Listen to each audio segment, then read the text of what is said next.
দেশবাসী, আপনারা সব ভালো আছেননি? আপনারা সবরে অসংখ্য ধন্যবাদ। আপনারা অনেক কষ্ট করে সব এখানে আইসেন। আর আমরা যত কেন্দ্রীয় নেতৃবৃন্দ আছেন তারা সবরে আমরা 347 দেশ সিলেটে স্বাগতম। আমি আজকে গভীর শ্রদ্ধা ও ভালোবাসা নিয়ে এই সিলেটের মাটিতে আসছি।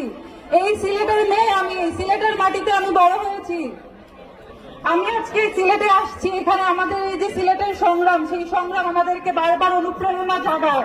এই পদযাত্রা শুধু একটি প্রতিজ্ঞা না, এই পদযাত্রা শুধু একটি পদযাত্রা না, এই পদযাত্রা একটা প্রতিজ্ঞা, একটা ডাক। যে ডাক হলো গিয়ে নতুন বাংলাদেশের, যে ডাক হলো গিয়ে সাহসের। আমরা অত্যন্ত ভারাক্রান্ত হৃদয় নিয়ে আজকে এখানে দাঁড়িয়েছি। গত 4 দিন আগে মাইলস্টোনে বিমান দুর্ঘটনায় আমরা হারিয়েছি আমাদের অনেক প্রিয় মুখ।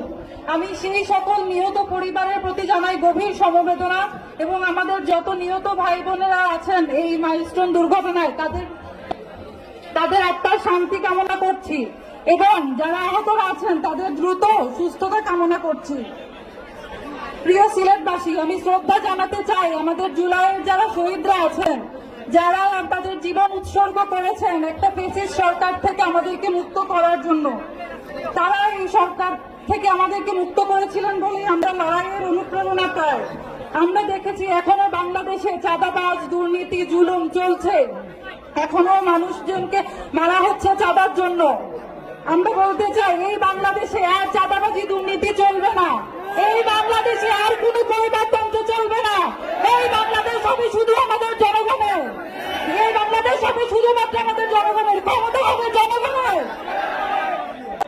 আমি আরো বলতে চাই আমার যারা বোনরা আছেন তাদের প্রতি, আমরা মেয়েরা রাজনীতিতে আসতে ভয় পাই, আমাদের ভয় থাকে, আমাদের সামাজিকতার ভয় থাকে, আমাদের কটু কথা শোনার ভয় থাকে। আমি বলতে চাই আমাদের মেয়েদেরকে রাজনীতিতে এগিয়ে আসতে হবে। একটা দিন এরকম আসবে যখন মেয়েরা শুধু রান্নাঘরে থাকবে না, মেয়েরা থাকবে মঞ্চে, মেয়েরা থাকবে যে ডিসিশন মেকিং টেবিলে, এবং এটা কোনো ব্যতিক্রম হবে না। এটাই হবে সমাজের বাস্তবতা। আমার স্বপ্ন খুবই সাধারণ। আমার স্বপ্ন হলো গিয়ে এই দেশ হবে একটা সুস্থ, নিরাপদ, দুর্নীতিমুক্ত বাংলাদেশ। এই দেশে কোনো গরিব শিশু বঞ্চিত থাকবে না। এই দেশে কোনো দুঃশাসন থাকবে না। এই দেশে আমরা ধর্মের নামে মানুষের মধ্যে কোনো বিভাজন করব না। আমরা সকল ধর্মের মানুষ এই দেশে শান্তিতে থাকবো। সকল ধর্মের মানুষ আমরা তাদের মর্যাদা নিয়ে এই দেশে থাকবো। আমি বলি আমার বক্তব্য শেষ করছি।